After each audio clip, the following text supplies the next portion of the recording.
नमस्कार, मैं डॉक्टर रचना मेहता आज आपको बीए सेकेंड ईयर का एक इम्पॉर्टेंट टॉपिक पढ़ाऊंगी और उस टॉपिक का नाम है गियासुद्दीन बलबन, जिसका समय था 1266 से 1287, यानी कि उसने राज्य इन वर्षों में किया था लगभग 15 साल। अब हम सबसे पहले बलबन के प्रारंभिक समय के बारे में बात करें। बलबन एक उच्च परिवार में उसका जन्म हुआ था, मगर मंगोलों ने उसे बंदी बना दिया था और फिर उसे बेच दिया था। बलबन जो था उसका जन्म एक तुर्की परिवार में हुआ था, इल्बारी तुर्कों के बीच हुआ था। और क्योंकि मंगोलों ने उसे हरा दिया था, इसलिए उसे बंदी बनाकर बेच दिया गया था। ये एक बड़ा ही सामान्य प्रक्रिया थी मध्य काल में। उसके बाद इल्तुतमिश के पास वो पहुंच गया एक गुलाम के रूप में ही, मगर उसने अपनी बुद्धि, योग्यता और स्वामी भक्ति के कारण उन्नति शीघ्र ही प्राप्त कर ली।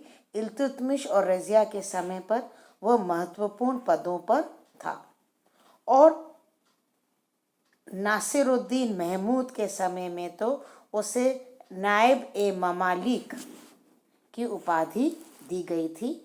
वह मुख्य परामर्शदाता बन गया था। नासिरुद्दीन महमूद के शासनकाल में राज्य की संपूर्ण शक्ति बलबन के हाथ में चली गई थी। महमूद का कोई पुत्र नहीं था, अतः जब 1266 में उसकी मृत्यु हुई तो बलबन, जिसका राज सत्ता पर पहले से ही अधिकार था, सुल्तान के पद पर आसीन हो गया। अब हम बलबन को उसके प्रशासनिक सुधारों की वजह से मूलतः याद करते हैं।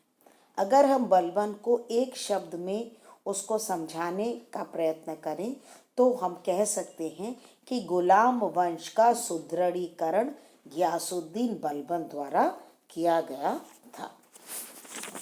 मध्यकाल के एक बहुत ही महत्वपूर्ण इतिहासकार हैं हबीबुल्लाह। उन्होंने बलबन के कार्यों का मूल्यांकन करते हुए लिखा है, ऐबक और इल्तुतमिश के काम को जारी रखने में उसने ऐसी शक्ति और विवेकशीलता से काम लिया जिसकी उसके शत्रु भी प्रशंसा करते हैं। निसंदेह ऐसे समय में राज्य के संगठन का श्रेय उसे दिया जाना चाहिए जब उसके असीमित विस्तार के कारण उसका अस्तित्व संकटमय हो गया। विजित क्षेत्रों का संगठन करके और अराजकता की शक्तियों को नष्ट करके उसने एक ऐतिहासिक आवश्यकता की पूर्ति की थी, अर्थात विकास के अगले सोपान के रूप में सल्तनत को और अधिक राज्य विस्तार के लिए उसने तैयार किया था। लास्ट की लाइन मैंने लिखी है, विकास के अपने सोपान के रूप में सल्तनत को और अधिक राज्य विस्तार के लिए उसने तैयार किया था। उसका मूल्यांकन हम एक शब्द में कहें तो हिंदुस्तान में स्थापित तुर्की सल्तनत का सुदृढ़ीकरण उसने किया था। अब हम एक एक करके उसके प्रशासनिक सुधारों के बारे में डिस्कस करेंगे।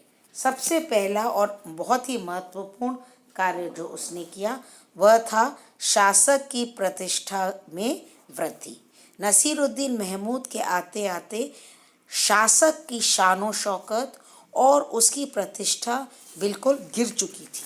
बलबन यह जानता था कि जब तक सुल्तान की प्रतिष्ठा को पुनः स्थापित नहीं किया जाएगा तब तक राज्य को पुनः स्थापित करना मुश्किल था। ज़ियाउद्दीन बर्नी, जो कि एक समकालीन इतिहासकार है, उसने लिखा है कि सुल्तान नासिरुद्दीन के शासन के अंतिम वर्षों में सुल्तान की प्रतिष्ठा पूर्ण रूप से नष्ट हो चुकी थी। जनता के हृदय में न तो उसके प्रति भय था और न ही उसके प्रति श्रद्धा। जब बलबन शासक बना तो उसने सबसे पहले अपने आप को पौराणिक तुर्की योद्धा अफरेसियाब का वंशज बताया ताकि उसका निजी गौरव में वृद्धि हो सके। उसने अपने पुत्र बुगरा खां से कहा था कि राजत्व निरंकुशता का मूर्तिमान रूप है। राजा का हृदय ईश्वरीय कृपा का भंडार होता है और इस बात में कोई भी दूसरा व्यक्ति उसकी समानता नहीं कर सकता। दूसरी जगह उसने कहा कि राजा का अति मानवीय भय और स्थिरता ही लोगों की आज्ञाकारिता को सुनिश्चित बनाता है। अपने राज्य को वैभव लौटाने के लिए उसने दरबार में ईरानी स्टाइल की दरबार की रस्में शुरू करी।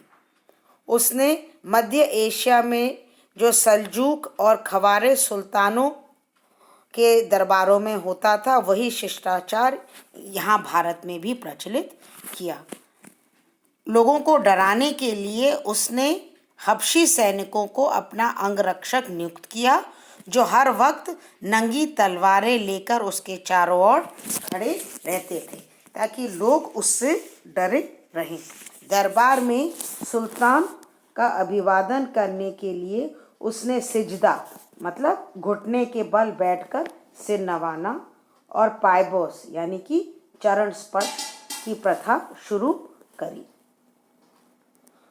वो अपने आप को बिल्कुल लोगों से अलग बताना चाहता था, इसलिए उसने साधारण लोगों से बात करना बंद कर दिया और अत्यंत गंभीर रहना शुरू कर दिया।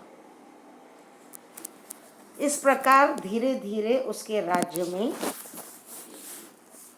शासक की शक्ति में वृद्धि हुई।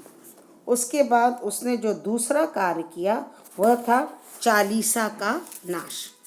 इल्तुतमिश ने अपने राज्य को शक्तिशाली बनाने के लिए तुर्क चहलगानी या चालीसा गुलामों के दल को गठित किया था।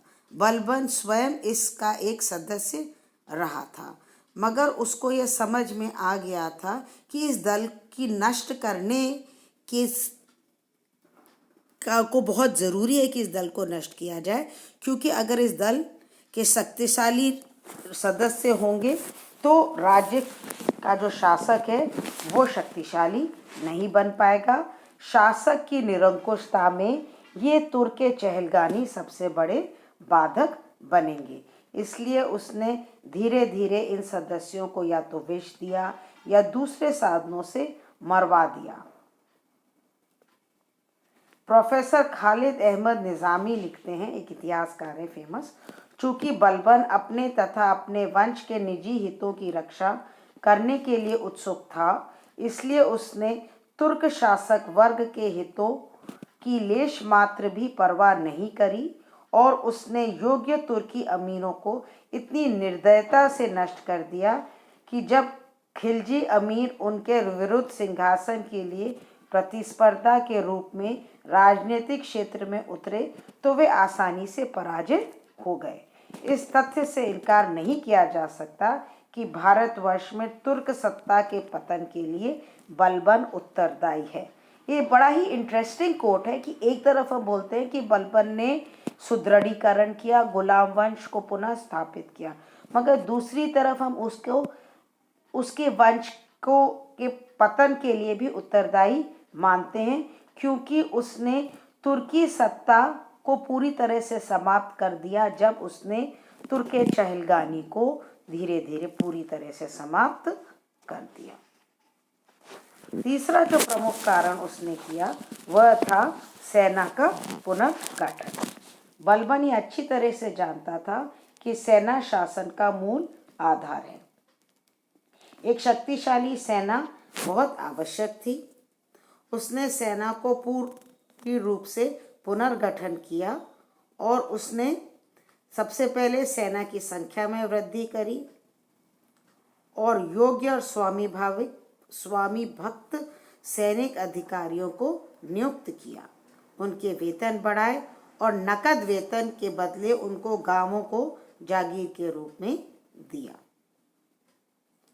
वह सैनिकों की भर्ती, अनुशासन और सज्जा पर अत्यधिक ध्यान देता था। इसलिए हम कह सकते हैं कि इन सुधारों से सेना की शक्ति में बहुत वृद्धि हुई। अब सेना के साथ साथ एक और विभाग का गठन उसने किया और वह था गुप्तचर विभाग। गुप्तचर यानी कि बरीद, प्रांतों में होने वाली घटनाओं और अमीरों तथा राज्य कर्मचारियों के बारे में नियमित रूप से सूचनाएं सुल्तान तक पहुंचाने के लिए गुप्तचरों का उपयोग किया गया। ये जो गुप्तचर थे, इनकी नियुक्ति बड़ी सावधानी से बलबन द्वारा किया जाता था और उनके चरित्र, ईमानदारी और स्वामी भक्ति की जांच करने के बाद ही उन्हें गुप्तचर बनाया जाता था। गुप्तचर व्यवस्था बहुत हद तक बलबन के निरंकुश शासन का एक शक्तिशाली साधन बना। गुप्तचरों के भय से प्रशासन अच्छी तरह से चला। नेक्स्ट जो टॉपिक है वो है उसकी मंगोल नीति। उत्तर पश्चिम सीमाओं पर मंगोलों के आक्रमण निरंतर होते रहे। इस समय तक मंगोल मध्य एशिया के समस्त मुस्लिम राज्यों पर अपना अधिकार कर चुके थे और केवल दिल्ली सल्तनत ही एक ऐसा मुस्लिम राज्य बचा था जो मंगोलों के निरंतर आक्रमणों के बावजूद अपनी स्वतंत्रता रखे हुए था। बलबन ने मंगोलों के आक्रमणों से सीमांत प्रदेशों की सुरक्षा की समुचित व्यवस्था की थी। सबसे पहले उसने सीमांत प्रदेशों में बहुत सारे किलों का निर्माण करवाया और वहां पर बड़ी संख्या में सैनिकों की नियुक्ति करी। अपने चचेरे भाई और अपने बेटे को उसने सीमांत प्रदेशों की सुरक्षा के लिए रखा। इनफैक्ट उसका जो बड़ा पुत्र मोहम्मद खां था वह मंगोल आक्रमणों के कारण ही उसकी डेथ हुई थी। मगर मंगोलों ने कभी भी सल्तनत के किसी भी भाग पर अपना अधिकार स्थापित नहीं कर पाया और बलबन की सेनाओं ने उनको हराया और भारतीय प्रदेशों से बाहर ही रखा। इस प्रकार से उसकी जो मंगोल नीति थी, हम कह सकते हैं कि वो बहुत ही सफल नीति थी। एक और चीज़ उसने जो करी वह थी हिंदू विद्रोहों का अंत किया था। जब बलबन सिंहासन पर बैठा था तो हिंदुओं के विद्रोह चारों तरफ हो रहे थे। मेवात, गंगा यमुना का दोआब, अवध और कटेहर मतलब आधुनिक रुहेलखंड, यहाँ पर बहुत ज़्यादा विद्रोह हो रहा था। बलबन ने इस भयंकर रूप को समाप्त किया और अपने प्रथम वर्ष में ही सैनिक कार्रवाई से इनकी बड़ी कठोरता से इनका दमन किया। वहाँ पर उसने अनेक किलों का निर्माण करवाया और बहुत सारी सेना रखी, जंगलों को साफ करवाया और बहुत सारे लोगों को या तो मौत के घाट उतार दिया या उन्हें दास बना दिया। तो इस नीति के कारण शीघ्र ही वहाँ पर विद्रोह समाप्त कर दिए गए। इस प्रकार से बलबन ने दिल्ली सल्तनत को एक नया रूप दिया और उसे सुदृढ़ीकरण करा। धन्यवाद।